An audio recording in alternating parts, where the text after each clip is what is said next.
तुम देख लो 765 डिग्री से कितने मैक्सिमम 360 डिग्री निकल सकते हैं। तो 360 इंटू टू क्या होता है, 360 इंटू टू 720 डिग्री। तो साइन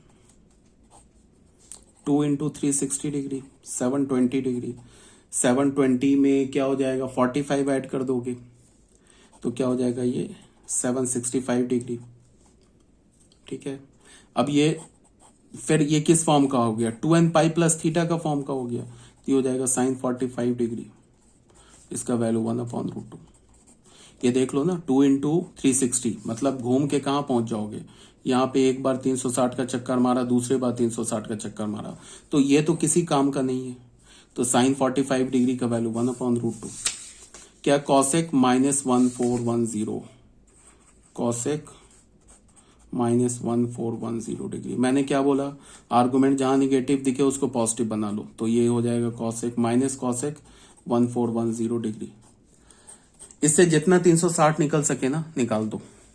तो 360 इंटू 4 क्या होता है, 0, 6 4 24, 1440। ठीक है, तो बस हो गया ये काम। माइनस कॉसेक लिखा, इसको लिखा 304 इंटू 360 डिग्री माइनस 30 डिग्री। अब मेरी बात को देखो, यहां पे गलती मत करना।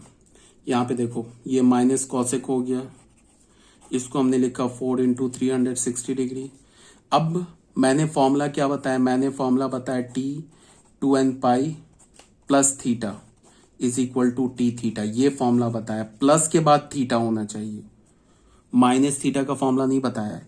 मतलब क्या, even multiple of pi plus theta is equal to T theta. तो ये तो इवन मल्टीपल ऑफ पाई है, बट यहां प्लस थीटा नहीं है, यहां माइनस थीटा है। तो गलती मत करना, इसको मैंने प्लस थीटा बना लिया। ठीक है, अब ये किसके इक्वल होगा, माइनस कॉसेक थीटा। थीटा का वैल्यू है -30 डिग्री। अगेन ये माइनस इधर आ जाएगा तो ये प्लस हो जाएगा, ये क्या हो जाएगा, कॉसेक 30 डिग्री। कॉसेक 30 डिग्री क्या होगा, साइन 30 का रेसिप्रोकल। साइन 30 क्या होता है, 1/2, रेसिप्रोकल क्या हो गया, 2। तो ये आंसर हो गया। ठीक है, अब इसके बाद क्या है हमारे पास, tan 19 π/3। ठीक है, तो अब इसको कैसे करें, tan 19 π/3 को क्या करें। एक तो बिल्कुल एज अ लेमैन, बिना कोई दिमाग खर्च किए हुए इस डिग्री को ना रेडियन को डिग्री में कन्वर्ट कर दो, कोई दिमाग नहीं खर्च होगा। इसको हमने बोला 19 π/3 इंटू रेडियन में कन्वर्ट करने के लिए क्या करते हैं, रेडियन से डिग्री में 180/π से मल्टीप्लाई कर दिया, पाई कैंसिल, 3 6 0। ये क्या हो गया, tan 19 इंटू 60 डिग्री। तो क्या हो गया, tan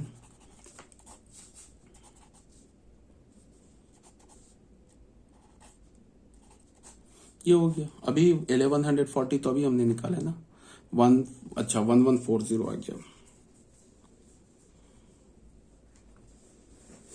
ठीक है, तो अब इसमें देखो कितने 360 बाहर निकाल सकते हो। तो 360 3 0 1080। तो एक काम करो, 1140 में से 1080 निकालो, 0। ठीक है, 60। तो इसको तुम क्या लिख सकते हो, tan 360 डिग्री इंटू 3। ठीक है, ये हो गया 1080 प्लस 60 डिग्री। अब फिर वही बात है, ये क्या लिखा है, ये पाई का इवन मल्टीपल लिखा है। अब कोई बोलेगा कहां लिखा है इवन मल्टीपल, ये तो 3 ऑड मल्टीपल लिखा है, तो फिर उसको अभी तक पढ़ने का कोई मतलब नहीं है। ये इवन मल्टीपल लिखा है पाई का, कैसे लिखा है, ये 180, 360 को लिख सकते हो 180 इंटू 2 और ये इंटू 3, तो इवन मल्टीपल नहीं हो गया, प्लस 60 डिग्री। तो 180 का इवन मल्टीपल कहां पहुंचता है, हमेशा यहां पे पहुंचता है। तो ये तो नलीफाई हो गया ना। अब ये क्या हो गया, 180 से 6 बार घूमा, इसका 180 से 6 बार घूमा या 360 से 3 बार घूमा, बात तो बराबर ही है। मतलब ये ऐसे 360 से घुमा, एक बार, ये 2 बार, ये 3 बार, तो पहुंच तो यहीं पे गया। अब 60 घूमा, तो इसका मतलब ये क्या हो गया, tan ऑफ 60 डिग्री। पहले ये 6 बार, ये 360 डिग्री से 6 टाइम्स रोटेट करे या 6000 टाइम्स रोटेट करे किसी भी डायरेक्शन में, चाहे एंटी क्लॉकवाइज डायरेक्शन में करे या क्लॉकवाइज डायरेक्शन में करे, पहुंचेगा तो यहीं पर ना। उसके बाद +60 डिग्री घूम गया, तो फाइनल टर्मिनल रे तो यही हुआ इसका। तो tan 60 डिग्री क्या होता है, √3 आंसर।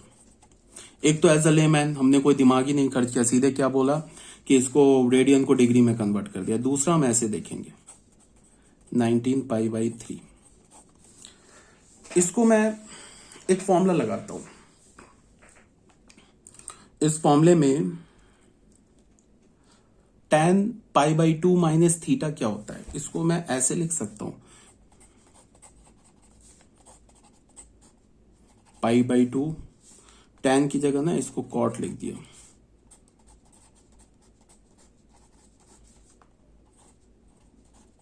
कॉट π/2 माइनस थीटा क्या होता है, tan थीटा, तो ये आ जाएगा, ऐसे लिख दिया। अब इसको क्या किया, अंदर में ना एलसीएम ले लिया, 2 3 जा,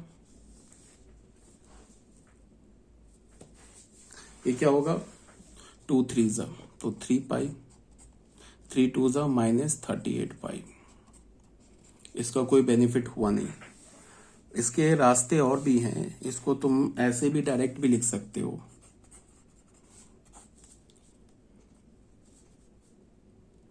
इसको तुम ऐसे देखो, देखो सबसे आसान क्या है, सबसे आसान मेथड क्या है कि ये 19π लिखा है ना, देखो 19π/3, ऐसे नहीं करेंगे, 19π/3 है, तो तुम देखो ना 3 को तुम 19 से डिवाइड करो, सॉरी 19 को तुम 3 से डिवाइड करो, तो 3 6 18 होगा, ठीक है ना, एक बच जाएगा। तो तुम यहां पे क्या करो, tan 6π लिख दो, और प्लस जो रिमाइंडर बचे ना, इसको 18 19 को ना तुम 3 से डिवाइड करोगे तो रिमाइंडर क्या बचेगा, 1, तो उसमें 1 और π/3 कर दो, ठीक है। अब आ गया 19π/3। अब ये 6π क्या है, फिर पाई का क्या हमारा इवन मल्टीपल है, तो ये तो खत्म हो जाएगा एंगल, ये क्या हो जाएगा tan π/3, मतलब tan 60 डिग्री, tan 60 डिग्री का वैल्यू होता है √3, डायरेक्ट आंसर आ गया। उसके बाद क्या है, cot -15π/4, cot ऑफ -15π/4। पहले मैंने क्या बोला, निगेटिव को पॉजिटिव बना लो, तो ये क्या हो जाएगा, -cot 15π/4, ऐसे हो गया। अब क्या करो, तुम 15 को 4 से डिवाइड करो, तो 4 3 जा 12, तो 3π लिख दिया, प्लस 12 के बाद 3 बचा, तो यहां पे लिख दिया 3π/4, ठीक है। ऐसे तो कोई प्रॉब्लम है नहीं, देख लो 12 + 3 15π/4 आ गया।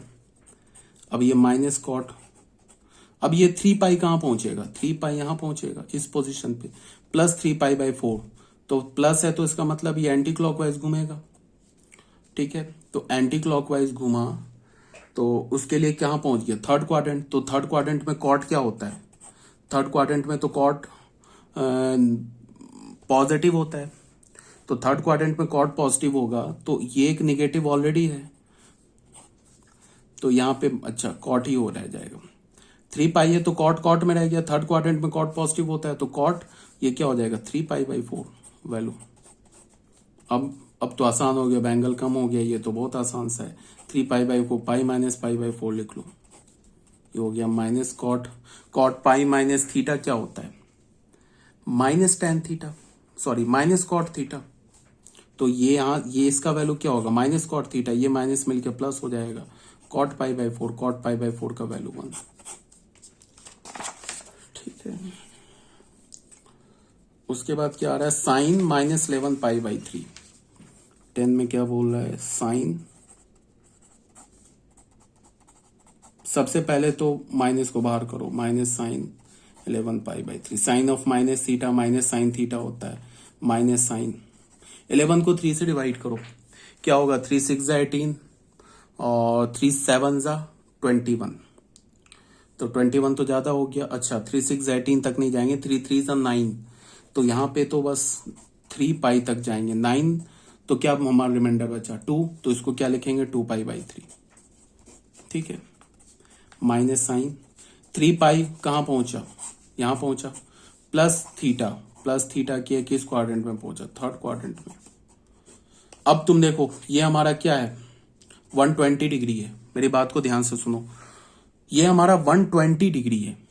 ठीक है, तो बट इसमें फॉर्मूला क्या लग जाएगा, वो वाला फॉर्मूला लग जाएगा जैसे कि 3π plus theta pi plus theta, ये फॉर्मूला लग जाएगा। एक्चुअल में ना इसमें मैंने एक्यूट एंगल बोला था, बट ये ऑब्ट्यूज के लिए भी ट्रू है। 3π प्लस थीटा, तो 3π प्लस थीटा, इसको तुम ऐसे देख लो कि ये हमारा क्या होगा, 3π है, यहां पहुंचा, प्लस होगा तो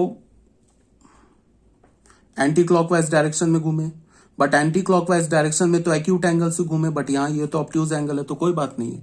फॉर्मूला याद करने के लिए 2π, फॉर्मूला याद करने के लिए कि हम इसको एक्यूट मान लेते हैं टाइम बीइंग, और उसके बाद क्या बोलेंगे 3π में एक्यूट एंगल करेंगे तो किस क्वाड्रेंट में पहुंचेगा, किस क्वाड्रेंट में पहुंचेगा, थर्ड क्वाड्रेंट में। मेरी बात समझ में आनी चाहिए क्या मैं बोल के आ रहा हूँ, फॉर्मूला याद रखने के लिए बोल रहा हूँ। ये ऑब्ट्यूज एंगल है, बट फॉर्मूला के लिए मैं इसे एक्यूट मान रहा हूँ।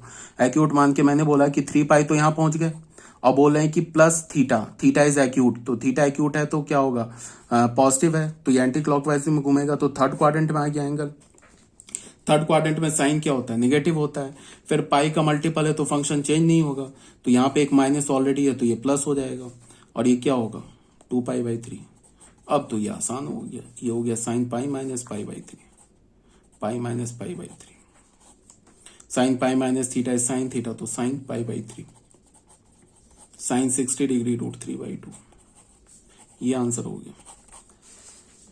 बच्चों ये बात समझना बहुत इंपॉर्टेंट है, कई बार बता रखा मैंने, जैसे ये एक बार फिर बता दे रहा हूं, साइन 3π प्लस 2π/3। अगर मैं बोलता हूं कि बताओ साइन 3π प्लस थीटा का फॉर्मूला बताओ क्या होगा, ये मैं अगर पूछता तो तुम कैसे निकालते इसका वैल्यू, इसका वैल्यू निकालते कि थीटा को हमने एक्यूट मानते। ठीक है, एक्यूट मान के बोलते कि ये 3π कहाँ पहुंचा, 3π पहुंचा यहाँ पे, प्लस थीटा किया, मतलब एंगल जोड़ा, तो एंटी क्लॉकवाइज घूमेंगे, तो किस क्वाड्रेंट में पहुंचेंगे, थर्ड क्वाड्रेंट में पहुंचेंगे। थर्ड क्वाड्रेंट में साइन क्या होता है, नेगेटिव होता है, तो ठीक है, तो माइनस लिखेंगे। ये 3π का मल्टीपल है, फंक्शन चेंज नहीं होगा, तो माइनस साइन थीटा होगा। ऐसे फॉर्मूला को याद रखेंगे, sine 3π plus theta minus sine theta होता है।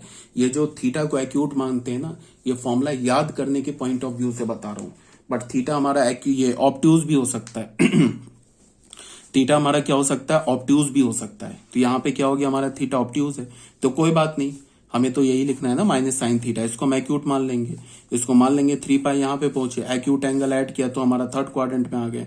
थर्ड क्वाड्रेंट में साइन क्या होता है, थर्ड क्वाड्रेंट में साइन हमारा निगेटिव होता है, तो माइनस आ जाएगा।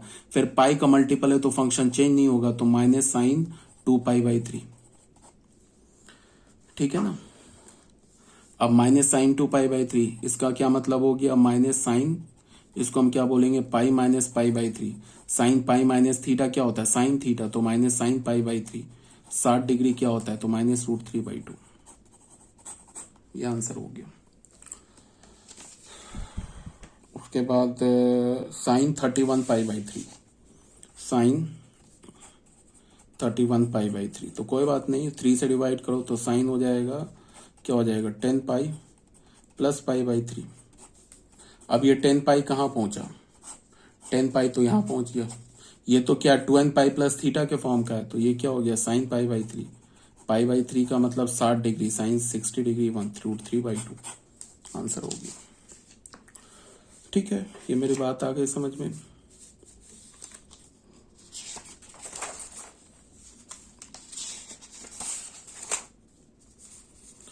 अच्छा, अब ये क्या बोला जा रहा है,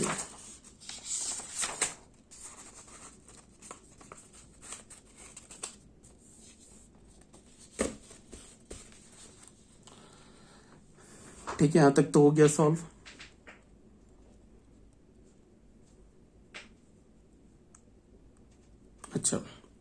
अच्छा, यहाँ पे एक छोटा सा पॉइंट बताया गया है, ये कोई इंपॉर्टेंट है नहीं, अगर समझ में आता है तो अच्छी बात है, नहीं समझ में आता तो छोड़ दो, इसका कोई ऐसा यूज नहीं है, मतलब ये ऐसे ही बस देख लो क्या बोला जा रहा है। अगर समझ में आ जाए तो ठीक है, ये नहीं कि इसको समझने के चक्कर में जो समझा हुआ वो भी भूल गए, ऐसा नहीं करेंगे। अब जैसे मैंने कोई भी एक एंगल लिख दिया, sin 11 पाई बाई 16 लिख दिया। अब मैंने क्या बोला कि इसको कॉस में कन्वर्ट करो। इसका वैल्यू निकालने के लिए नहीं बोल रहा हूं, मैं बोल रहा हूं कि इसको कॉस में कन्वर्ट करो। तो कॉस में कैसे कन्वर्ट करेंगे? सिंपल सा, देखो ध्यान से। Sine pi by 2 minus theta क्या होता है? Cos theta. और cos pi by 2 minus theta क्या होता है? Sine theta. तो इसको मैंने लिखा cos pi by 2 minus theta की जगह 11 पाई बाई 16 लिख दिया। तो देखो cos pi by 2 minus theta, theta तो ये है ना, ये हो गया। अब इसको मैंने अंदर सिंप्लीफाई कर लिया, तो इसमें क्या हो गया?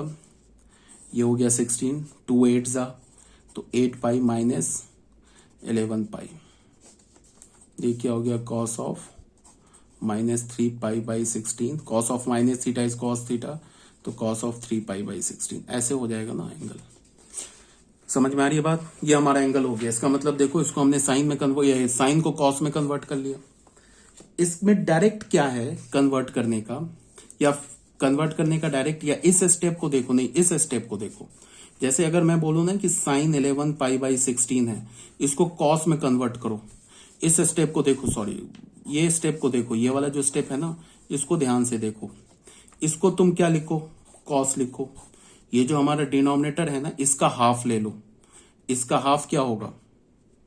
8 पाई, 8 ले लो, इसको पाई से मल्टीप्लाई कर दो और माइनस 11 कर दो पाई, अपॉन सीधे 16 कर दो। सीधे कॉस में कन्वर्ट हो जाएगा। ये क्या हो जाएगा? कॉस। अब ये बोलोगे कि ये कौन सी बड़ी बात हो गई, ये तो जान ही रहे। तो हाँ जी, ये तो कोई बड़ी बात है नहीं, मैंने स्टार्टिंग में ही बोल दिया। मतलब कि इस स्टेप से डायरेक्ट इस स्टेप पर आ गई, ये एक बीच का स्टेप छोड़ दिया, तो कोई बड़ी बात नहीं, मैंने स्टार्टिंग में ही बोला।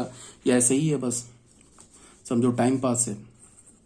समझ में आई बात ना? अगर मैं बोलूं कि 19 पाई अपॉन, लेकिन ये कब होगा ट्रू? जब हमारा डिनोमिनेटर क्या हो? इवन हो। 19 पाई बाई 18, इसको कॉस में कन्वर्ट करो। तो देखो मैं एक ही लाइन में कॉस में कैसे कन्वर्ट करूंगा, इसका हाफ लूंगा। क्या होगा इसका हाफ? 9, तो यहां लिखूंगा 9 पाई माइनस 19 पाई बाई 18। ये क्या हो जाएगा? Cos of minus 10 pi by 18। ये क्या हो जाएगा? Cos of minus 5 pi by 9। Cos of minus theta is cos theta, तो cos of 5 pi by 9। Direct एक लाइन में आंसर आ गया। एक लाइन में तो नहीं आया, बट हमने साइन को डायरेक्ट कॉस में कन्वर्ट कर दिया, ठीक है। लेकिन ये ट्रू कब है? जब डिनोमिनेटर और ये इवन हो, तभी जाके ट्रू है। अब कॉस में आ जाते हैं। कॉस में मान लो कि 27 पाई बाई 36 हो। 36 तो ये हो जाएगा 27 पाई बाई 52 हो, मान लो ऐसा हो। इसको बोले साइन में कन्वर्ट करने के लिए, तो कैसे करेंगे? साइन लिखेंगे, पाई बाई 2 का हाफ, ये 52 का हाफ करेंगे, 2 2 जा 4, 2 6 जा पाई, ठीक है, माइनस 27 पाई करेंगे, अपॉन 52 कर देंगे। ये क्या हो जाएगा? Sine of minus pi by 52। Sine of minus theta is minus sine theta, तो माइनस साइन पाई बाई 52। ये डायरेक्ट हमारा आंसर आ गया। आई होप समझ में आ रहा होगा कि मैं क्या बोल रहा हूं तुम लोगों को। ये तो बताया क्या कि साइन को कॉस में कैसे डायरेक्ट कन्वर्ट करेंगे, कॉस को साइन में कैसे डायरेक्ट कन्वर्ट करेंगे, बट इसके लिए कंडीशन क्या होना चाहिए कि कंडीशन में डिनोमिनेटर इवन होना चाहिए। यही बात को इसमें बताया गया। जैसे कॉस 11 पाई बाय 16 है, इसको साइन 11 पाई बाय 16 इसको लिख सकते हैं cos pi by 2 minus theta. अब यहाँ पे ये कैलकुलेशन किया, एलसीएम लिया, फिर ये आ गया वैल्यू। इसको एलसीएम ना लेने, इस स्टेप को ना लिखने के लिए फिर मैंने क्या बोला कि 16 है ना, उसका हाफ करो, 8 पाई माइनस 11 पाई बाई 16 कर दो। यही बोला है, 16 by 2 into pi minus 11 pi by 16 कर दो, डायरेक्ट आंसर आ जाएगा। अब कॉस को साइन में कन्वर्ट करना है तो फिर वही करेंगे, sign pi by 2 minus theta करेंगे, फिर एलसीएम लेंगे, तब जाके साइन में कन्वर्ट होगा। तो इसको डायरेक्ट के लिए क्या बोला, जब ये तब ट्रू है जब डिनोमिनेटर हमारा इवन होगा। इसका हाफ करेंगे, देखो डायरेक्ट यहां से डायरेक्ट इस पे कैसे जाएंगे, इसका हाफ करेंगे तो क्या होगा 7, तो 7 pi minus 3 pi by 14, direct answer आ जाएगा। ठीक है, अब साइन 11 पाई बाई 6। अच्छा, अब अगर मैं बोलूं कि साइन को साइन में कन्वर्ट करो, साइन को साइन में कन्वर्ट करो, ये भी सच कुछ है नहीं, बस साइन को साइन में कन्वर्ट करो तो क्या होगा। अच्छा, मान लो कि अगर साइन 11 पाई बाई 6 लिखा है, इसको मैं बोल रहा हूं कि साइन में ही कन्वर्ट करो, मतलब sine of some angle is equal to sine of 11 pi by 6, इस टाइप से लिखो। तो कुछ नहीं है, साइन को साइन में कन्वर्ट करेंगे तो साइन लिखेंगे। अब इसमें इवन ऑड का चक्कर नहीं है, यहाँ जो ये वाला बताया ना, इसमें इवन होना चाहिए डिनोमिनेटर, इसमें डिनोमिनेटर इवन हो ऑड हो, सबके लिए ट्रू है। अच्छा, साइन पाई माइनस थीटा क्या होता है, इज ऑलवेज साइन थीटा, तो इसको मैं लिख सकता हूं sign pi minus 11 pi by 6, this is always true, sign pi minus theta is sine theta. तो ये ऐसे लिखा गया, इसको अगर मैं कैलकुलेट करूंगा तो क्या होगा, ये 6 पाई माइनस 11 पाई बाई 6, ये क्या होगा, sine of 6 pi minus 5 pi by 6। देखो ये साइन, ये एंगल डिफरेंट है, ये एंगल डिफरेंट है, साइन साइन में रह गया। तो इतना न करने के ये स्टेप और ये स्टेप करने की जगह हम डायरेक्ट कैसे लिखेंगे वो बताया जा रहा है। 11 पाई बाई 6, साइन को साइन में कन्वर्ट करना है। अब यहाँ पे इवन ऑड का चक्कर नहीं है, इवन ऑड का चक्कर कब था, जब साइन को कॉस में और कॉस को साइन में कन्वर्ट करना था, और उसमें क्या होना चाहिए था कि जो एंगल है उसका डिनोमिनेटर इवन होना चाहिए। यहाँ कोई दिक्कत नहीं है, डायरेक्ट तुम पता है क्या लिखो, डिनोमिनेटर में जो 6 है ना उसको 6 पाई माइनस 11 पाई बाई 6 लिख दो, सीधे ही answer, sine minus 5 pi by 6। ये भी लिखने की जरूरत नहीं है, तुम ओरली हवा में ही कैलकुलेट कर लो। 6 पाई माइनस 11 पाई बाई 6 क्या होगा, माइनस 5 पाई बाई 6, तो फिर माइनस को बाहर निकाल दिया, तो तुम direct for fast calculation 11 pi by 6 को तुम क्या लिख सकते हो, डायरेक्ट ऐसे लिख सकते हो, minus sine 5 pi by 6, direct लिख सकते हो। ठीक है, अब मान लो कि कॉस है, कॉस 11 पाई बाई 6 है, इसको कॉस में कन्वर्ट करना है। तो cos of pi minus theta क्या होता है, माइनस कॉस थीटा होता है। तो इसको मैं ऐसे लिख सकता हूं, minus cos of pi minus 11 pi by 6। इसका वैल्यू यहां से यहां तक का वैल्यू क्या होगा, माइनस कॉस 11 पाई बाई 6, इसका वैल्यू क्या होगा, माइनस कॉस 11 पाई बाई 6, और एक आगे और माइनस बैठा है, माइनस माइनस प्लस हो जाएगा तो फिर ये आ जाएगा, ऐसे लिख सकते हैं। एक माइनस यहां पे रह गया, और ये क्या हो गया, 6 पाई माइनस 11 पाई बाई 6, ये क्या हो गया, minus cos 6 pi minus 11 5 pi by 6। 6 pi minus 11 पाई क्या होगा, माइनस 5 पाई बाई 6, तो cos of minus theta cos theta होता है, तो माइनस हटा दिया। ठीक है, इसी चीज को डायरेक्ट क्या बोला जा रहा है कि कॉस ऑफ 11 पाई बाई 6 को कॉस में कन्वर्ट करना है। अब ये इवन ऑड का कोई चक्कर नहीं है, तो इसके लिए तुम क्या करो, पहले एक माइनस बाहर निकाल दो, ठीक है, उसके बाद लिखो कॉस। अब ये जो नीचे है ना उसमें 6 पाई माइनस 11 पाई बाई 6 कर दो, सीधे हो जाएगा कॉस कॉस में कन्वर्ट।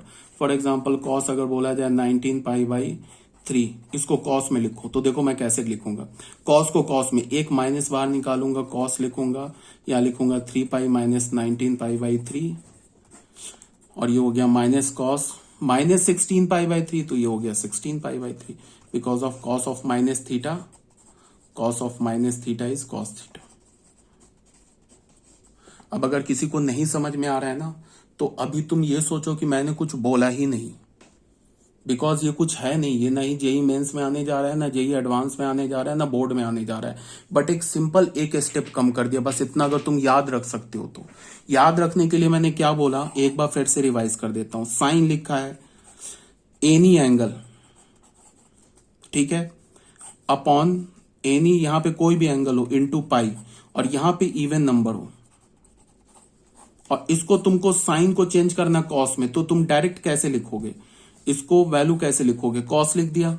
उसके बाद ये जो इवन नंबर है ना, इवन नंबर बाई 2 कर दोगे, इनटू पाई, माइनस जो एंगल है एंगल इनटू पाई अपॉन वही सेम इवन नंबर, ये हमारा सीधे किसमें कन्वर्ट हो जाएगा, साइन कॉस में। एग्जाम्पल ले लेते हैं, साइन 191 पाई बाई 100 है। अब यहाँ पे ये इवन नंबर है, तो इसको मुझे कॉस में चेंज करना है, तो मैं डायरेक्ट कैसे लिखूंगा, कॉस, सीधे कुछ भी नहीं, इस 100 का हाफ करेंगे तो क्या हो जाएगा 50, तो यहां लिखेंगे 50 पाई माइनस 191 पाई अपॉन 100। सीधे साइन कॉस में चेंज हो गया। सेम लॉजिक है, cos angle into pi upon यहां पे इवन नंबर हो, इसको अगर हमें साइन में कन्वर्ट करना है तो साइन ये क्या होगा, same even number upon 2 into pi minus angle into pi upon वही इवन नंबर। ये फॉर्मूला ये ऐसे ही है, बराबर कुछ ऐसे ही बकवास है। कोई ये नहीं कि तुम देख के डर गए कि अरे ये इतना खतरनाक फॉर्मूला निकल रहा है। याद थोड़े ना करना है, कोई मैंने रटा हुआ थोड़े ना कि रट के मैं तुम्हें सुना रहा हूं। ये तो बस ऐसे ही लॉजिक से बस निकाल रहा हूं। ये नहीं याद होगा तो कोई दिक्कत थोड़े ना इसमें, ठीक है। जैसे कॉस में बोला जाए, कॉस में 15 पाई बाई 8, इसको तुमको साइन में कन्वर्ट करो तो कुछ नहीं है, साइन लिखा, 8 का हाफ किया, क्या हुआ 4 पाई माइनस 15 पाई बाई 8। सीधे आंसर क्या होगा, minus 11 pi by sine of minus 11 pi by 8, ये क्या हो जाएगा माइनस साइन 11 पाई बाई 8। सीधे आंसर हो जाएगा, ठीक है ना। या फिर तुम ऐसे देखो, ये तो हो गई बात। अब अगर बोला जाए कि साइन को साइन में कन्वर्ट करो, साइन 15 पाई बाई 8 है या 15 पाई बाई 7 है, इसको साइन में ही रखो, तो उसके लिए क्या करेंगे, कुछ नहीं, ऐसे साइन लिखेंगे, सीधे 7 पाई माइनस 15 पाई बाई 7 कर देंगे, सीधे आंसर हो जाएगा। अगर बोला जा रहा है कॉस ऑफ 15 पाई बाई 7, इसको कॉस में रखो, तो कॉस के लिए ध्यान में रखेंगे माइनस एक बार पहले लिख देंगे, फिर कॉस, फिर लिखेंगे 7 pi minus 15 pi by 7, because sine of, यहां से यहां कैसे गए, ये फॉर्मूला लगाया ना, sine of pi minus theta, ये साइन थीटा के इक्वल होता है, और cos of pi minus theta किसके इक्वल होता है, माइनस कॉस थीटा के। एक्चुअली यहां से हम यहां कैसे गए, यहां पे ऐसे लिखा ना हमने 15 पाई बाई 7, इसको मैंने लिखा minus cos of pi minus 15 pi by 7, cos of pi minus theta minus cos theta, इसके साथ मिलकर प्लस, तो ये आ गया। अब ये माइनस इधर हो गया, इसको हमने एलसीएम लिया तो 7 पाई माइनस 15 पाई बाई 7। ये बस ऐसे ही बोला जा रहा है, इसको देख के घबराना नहीं है कि नहीं समझ में आया। नहीं समझ में आया तो ज्यादा अच्छी बात है मेरे हिसाब से ना, जहाँ जो कंफ्यूजन वाला पार्ट हो, कहीं कोई कंफ्यूज हो रहा है ना स्टूडेंट, तो उससे अच्छा वो सीखे ही नहीं, उसको छोड़ दो। जिस टॉपिक में कंफ्यूज हो जाओ ना, उसको छोड़ ही दो, वो ज्यादा सही रहता है। कंफ्यूज होने से टाइम एनर्जी सब कुछ वेस्ट होता है। इसमें ऐसी कोई बात थी नहीं, कंफ्यूजन वाली बात तो है नहीं, बट फिर भी अगर कंफ्यूज हो गए तो छोड़ ही दो उस टॉपिक को। जेई मेंस जेई एडवांस में अगर टॉपर बनना है, बिल्कुल ऑल इंडिया रैंक 1 लाना है, तब तो भाई सब कुछ सीखना है, तब तो ब्रिलियंट होना है, हर कुछ छोटे छोटे पॉइंट को सीखना है। बट अगर तुम्हें बस जेई मेंस या एडवांस क्रैक करना है तो उसके लिए बहुत सिंपल सा है, सारा टॉपिक पढ़ने की जरूरत नहीं है, पूरा सिलेबस भी पढ़ने की जरूरत नहीं है। जो तुम्हारा स्ट्रॉन्ग चैप्टर है ना, उसको पकड़ के बिल्कुल उसको स्ट्रॉन्ग कर लो और उससे क्वेश्चन ना छूटे। हाँ, जो इजी चैप्टर है ना, उसको बिल्कुल छोड़िए। जो टफ चैप्टर है उसको बिल्कुल छोड़ नहीं देना है। अक्सर ऐसा होता है ना कि जो टफ चैप्टर होते हैं ना, उससे बहुत इजी क्वेश्चन आ जाता है। हम लोग क्या करते हैं, स्टूडेंट की साइकी क्या होती है, स्टूडेंट की साइकी ये होती है कि वो अगर उसे कोई इजी चैप्टर मिल गया, उसे कोई चैप्टर समझ में आ गया, तो उस पर पूरा वो रिसर्च कर डालेगा। इस बुक से बना लिए, केसी सिन्हा बना लिए, तो आर डी शर्मा बना लिए, तो आर एस अग्रवाल, अरिहंत भी सॉल्व कर गए, प्रीवियस ईयर भी सॉल्व कर गए। कोई चैप्टर में इंटरेस्ट आ गया, और कोई जो टफ चैप्टर है जिसको वो नहीं समझ पा रहा, उसको ऑल इन ऑल छोड़ देगा। ये सबसे बड़ी बेवकूफी है। इजी अगर कोई तुम्हें टॉपिक लग रहा है तो उसमें टाइम वेस्ट नहीं करना है, और कोई टफ टॉपिक लग रहा है तो उसको छोड़ना नहीं है। इजी में तुम कितना भी कर लोगे, तुम उसमें पीएचडी कर लोगे, तो एक चैप्टर पे पीएचडी या 5 चैप्टर पे पीएचडी कर लोगे, तो 5 ही चैप्टर के क्वेश्चन सॉल्व करोगे ना, अब बाकी 10 चैप्टर तो छूट जाएंगे ना। तो जो इजी तुम्हें टॉपिक लग रहा है उस पर भी इतना करना है कि बस उससे क्वेश्चन सॉल्व हो जाए, और जो टफ चैप्टर लग रहा है, जो तुमसे नहीं सॉल्व हो पा रहा है, उसको ऑल इन ऑल नहीं छोड़ देना है। एक अपना उस पर अच्छा प्रयास मार के मेहनत करके छोड़ना है। कभी कभी होता क्या है, जैसे अक्सर स्टूडेंट को प्रोबेबिलिटी चैप्टर हो गया या परमुटेशंस एंड कॉम्बिनेशन चैप्टर हो गया, ये टफ लगता है, ठीक है, और बाकी चैप्टर से थोड़ा टफ भी है, तो ये टफ लगता है तो स्टूडेंट बिल्कुल प्रोबेबिलिटी छोड़ ही देते हैं कि भाई इसको रहने ही दो। और पता चला प्रोबेबिलिटी जेईई मेंस में सबसे आसान क्वेश्चन प्रोबेबिलिटी से ही आ जाता है, बोर्ड लेवल का आ जाता है। अगर बोर्ड लेवल की प्रोबेबिलिटी भी अगर हमने पढ़ी है ना, तो जेईई मेंस के क्वेश्चन को सॉल्व करने की प्रोबेबिलिटी हो जाती है 90%।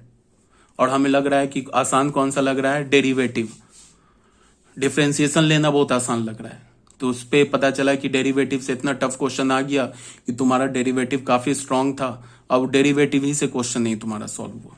जिसपे तुमने बहुत टाइम वेस्ट किया उसी से क्वेश्चन सॉल्व नहीं हुआ, और जिसको तुमने छोड़ दिया उसी से क्वेश्चन तुम्हारा सॉल्व हो गया। तो इसीलिए हमारा एक मिनिमम प्रयास मार के, मतलब एक मिनिमम एफर्ट लगा के उस चैप्टर को बिल्कुल ऑल इन ऑल नहीं छोड़ देना, और जो हमारा चैप्टर बिल्कुल अच्छे से समझ में आ रहा है उस पर पीएचडी नहीं करने लगना है। पीएचडी तो करोगे, ग्रेजुएशन करोगे, फिर पोस्ट ग्रेजुएशन करोगे, तब तो करोगे पीएचडी। कुछ बच्चे क्या करने लगते हैं, 12th में ही पीएचडी शुरू कर देते हैं, तो बच्चे कभी जेईई मेंस एडवांस नहीं कर पाते।